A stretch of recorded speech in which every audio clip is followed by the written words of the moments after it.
The Upward Look for September 23rd. The reading is entitled, Jesus Listens to the Contrite. Take heed that he despise not one of these little ones. For I say unto you, that in heaven their angels do always behold the face of my Father which is in heaven. Matthew 18:10.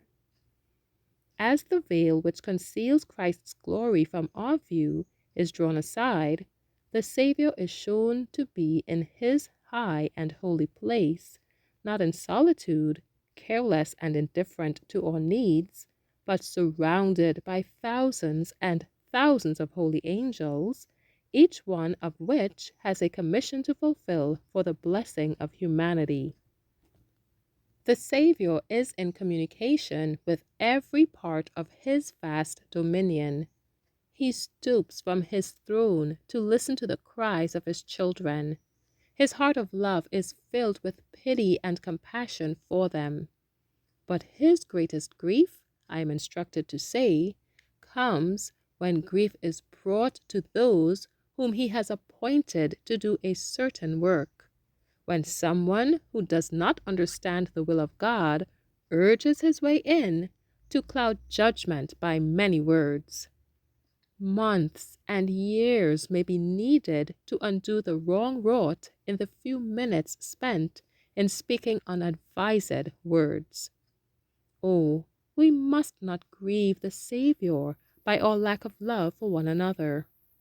At one time, the disciples came to Jesus with the question, "Who is the greatest in the kingdom of heaven?"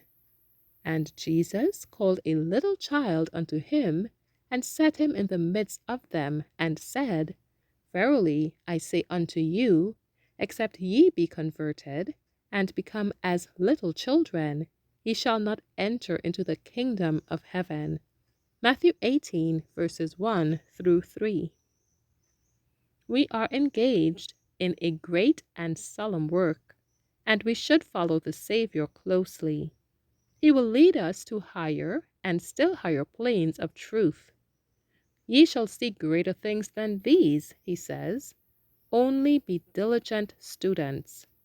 He opens to inspection the books where the name of each follower is inscribed, and they see with astonishment the record of actions dishonoring to God and actions commended by him.